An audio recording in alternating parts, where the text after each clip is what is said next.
Hello everyone, good morning. Welcome back to my YouTube channel.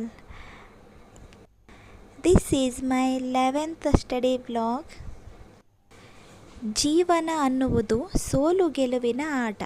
ಗೆದ್ದವನಿಗೆ ಸೋಲಬಾರದೆಂಬ ಭಯ ಇದ್ದರೆ ಸೋತವನಿಗೆ ಗೆಲ್ಲಬೇಕೆಂಬ ಛಲ ಇರುತ್ತದೆ. ಈ ಒಂದು ಸಂದೇಶ ಎಷ್ಟು ನಿಜ ಇದೆ ಅಲ್ವಾ ಫ್ರೆಂಡ್ಸ್. ನಾವು ಸಹ ನಮ್ಮ ಕನಸನ್ನು ನೆರವೇರಿಸುವ ಸಲುವಾಗಿ ಇಂದಿನಿಂದಲೇ ಅದರ ಸಿದ್ಧತೆಯನ್ನು ಮಾಡಿಕೊಳ್ಳುತ್ತಿದ್ದೇವೆ.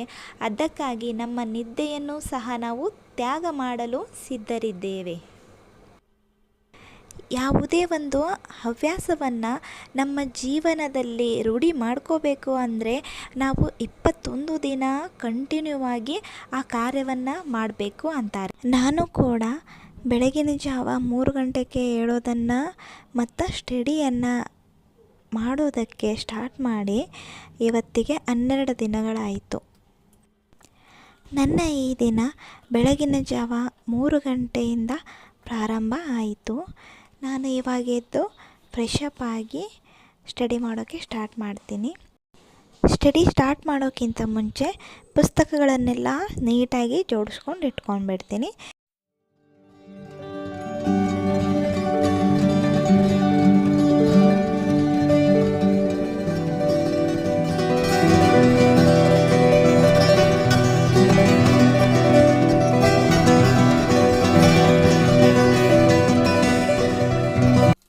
ನನ್ನ ಸ್ಟಡಿಯ ಫಸ್ಟ್ ಸ್ಲಾಟು ಸ್ಟಾರ್ಟ್ ಆಯಿತು. ನನ್ನ ಮೊದಲನೇ ಸಬ್ಜೆಕ್ಟು ಕನ್ನಡ. ನಾನಿವತ್ತು ಕನ್ನಡಕ್ಕಾಗಿ ಸಾಹಿತ್ಯ ಚರಿತ್ರೆಯನ್ನು ಓದ್ತಾ ಇದ್ದೀನಿ. ಈ ಪುಸ್ತಕ ಕನ್ನಡ ಸಾಹಿತ್ಯ ಚರಿತ್ರೆ ಶ್ರೀ ಮುಗುಳೆ ಅವರದು. ಇದು ತುಂಬಾ ಚೆನ್ನಾಗಿದೆ. ಅತಿ ಹೆಚ್ಚು ಜನ ರೆಫರ್ ಮಾಡುವಂತಹ ಪುಸ್ತಕ ಇದಾಗಿದೆ. ಇದರ ಬೆಲೆ 230. ನಾನು ಇದನ್ನು ನಮ್ಮ ಊರಲ್ಲಿಯೇ ತೊಗೊಂಡೇನೆ, ಆನ್ಲೈನಲ್ಲೆಲ್ಲ ಊರಲ್ಲಿ ತೊಗೊಂಡೇನೆ. ಇದು ಆನ್ಲೈನಲ್ಲೂ ಸಹ ಇಲ್ಲಿ ನಾನು ಪ್ರಕರಣ 1 ಸಾಹಿತ್ಯೋದಯ ಈ ಚಾಪ್ಟರ್ನ ಓದ್ಕೊಳ್ತಾ ಇದ್ದೀನಿ. ಇವಾಗ ನಾನು ಸೆಕೆಂಡ್ ಸಬ್ಜೆಕ್ಟ್ ಕಂಪ್ಯೂಟರ್ನ ಓದ್ಕೊಳ್ತಾ ಇದ್ದೀನಿ 4:30 5:30ವರೆಗೂ. ನಾನು ಕಂಪ್ಯೂಟರ್ಗಾಗಿ ಮೊದಲೆಲ್ಲ ಗುರುರಾಜ್ ಬುಲ್ಬುಲೆ ಸರ್ದು ಆನ್ಲೈನ್ ಕ್ಲಾಸ್ಗಳನ್ನು ನೋಡ್ಕೊಳ್ತಾ ಇದ್ದೆ. ಇವಾಗ ನಾನು ಅವ್ರದ್ದೇ ಪುಸ್ತಕವನ್ನು ಆರ್ಡರ್ ಮಾಡೀನಿ. ಅದು ಬರೋವರೆಗೂ ನಾನು ಈ ಪುಸ್ತಕ ಇನ್ನೊಂದು ಸ್ವಲ್ಪ ನೋಟ್ಸ್ಗಳನ್ನು ಅಲ್ಲಿ ಇಲ್ಲಿ ಅದಾವೆ, ಅವನ್ನೆಲ್ಲ ನಾನು ಕವರ್ ಮಾಡ್ಕೊಳ್ತೀನಿ. ಇವಾಗ ನೆನೆಸಿರೋ ಬಾದಾಮಿನ ತಿಂತೀನಿ. ಅಲ್ಲೇ ಟೀ ಮಾಡ್ಕೊಳ್ತಾನೆ ತಿಂದೆ. ಇವತ್ತು ಟೀ ಎಲ್ಲ ಕಾಫಿ ಮಾಡ್ಕೊಳಕತ್ತೀನಿ. ಟೀ ಕುಡಿದು ಬೇಸರಾಗೈತಿ, ಹಾಗಾಗಿ ನನ್ನ ಫೇವ್ರೆಟ್ ಕಾಫಿ ಮಾಡ್ಕೊಳ್ತಾ ಇದ್ದೀನಿ. ಕಾಫಿ ಎಂಜಾಯ್ ಮಾಡ್ತಾ ಕ್ಲಾಸ್ ಕೇಳೋಣ. ಇವಾಗ ಇಂಗ್ಲೀಷ್ ಕ್ಲಾಸ್ ಆಫೀಸರ್ಸ್ ಅಡ್ಡ ಕಮ್ಯುನಿಕೇಷನ್ ಕ್ಲಾಸನ್ನು ನಾನು ತೊಗೊಂಡೀನಿ. VAOದು ಕಮ್ಯುನಿಕೇಷನ್ ಕ್ಲಾಸ್ ಇದು. ಇಲ್ಲಿ ಹೇಳುವಂತಹ ಇಂಗ್ಲೀಷ್ ಕ್ಲಾಸ್ ತುಂಬ ಚೆನ್ನಾಗಿ ಹೇಳ್ತಾ ಇದ್ದಾರೆ. ಫುಲ್ ಅರ್ಥ ಆಗೋ ಹಾಗೆ ತಿಳಿಸಿ ಹೇಳ್ತಾ ಇದ್ದಾರೆ.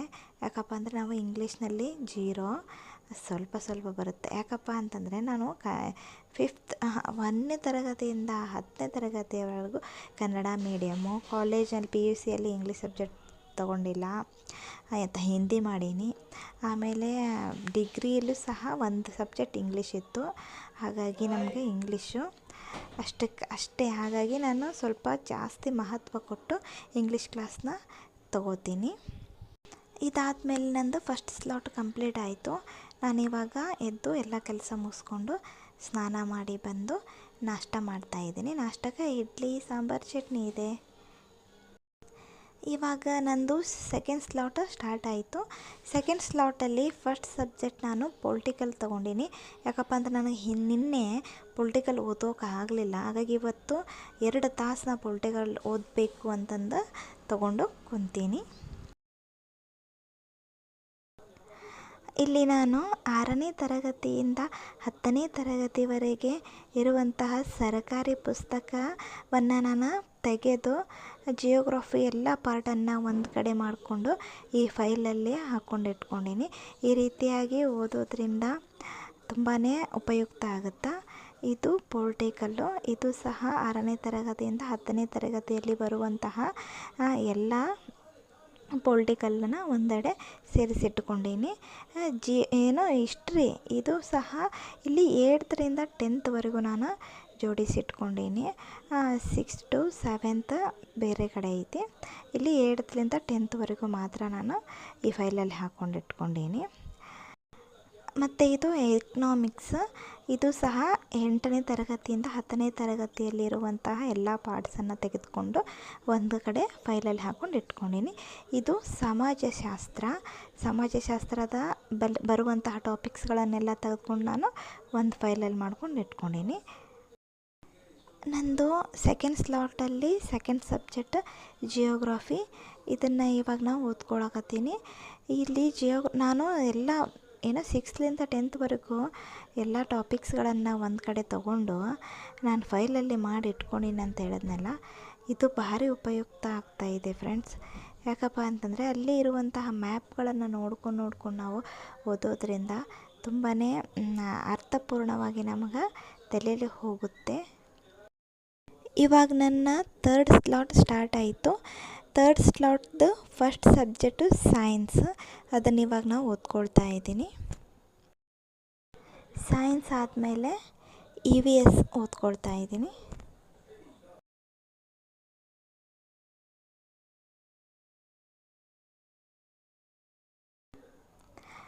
ಇವಾಗ ನಾನು ಕರೆಂಟ್ ಅಫೇರ್ಸ್ನ ಓದ್ಕೊಳ್ತಾ ಇದ್ದೀನಿ. ಇದಾದಮೇಲೆ ನಾನು ಮುಖ ತೊಳ್ಕೊಂಡು ಫ್ರೆಶಪ್ ಆಗಿ 4th ಸ್ಲಾಟ್ನ ಸ್ಟಾರ್ಟ್ ಮಾಡಿದೆ. 4th ಸ್ಲಾಟಲ್ಲಿ ನಾನು ಎಕನಾಮಿಕ್ಸ್ ಓದ್ಕೊಂಡೆ. ಓಕೆ ಫ್ರೆಂಡ್ಸ್, ನನ್ನ ಈ ಸ್ಟಡಿ ಈ ರೀತಿಯಾಗಿತ್ತು. ನಿಮ್ಮ ಸ್ಟಡಿ ಯಾವ ರೀತಿಯಾಗಿದೆ, ನೀವು ಯಾವ ರೀತಿಯಾಗಿ ಸ್ಟಡಿ ಮಾಡ್ತಾ ಇದ್ದೀರಾ ಅಂತ ನನಗೆ ಕಮೆಂಟ್ ಬಾಕ್ಸಲ್ಲಿ ತಿಳಿಸಿ. ಈ ವಿಡಿಯೋ ಇಷ್ಟ ಆದರೆ ಲೈಕ್ ಮಾಡಿ, ಶೇರ್ ಮಾಡಿ, ಸಬ್ಸ್ಕ್ರೈಬ್ ಮಾಡೋದನ್ನು ಮರಿಬೇಡಿ ಫ್ರೆಂಡ್ಸ್. ಬಾಯ್.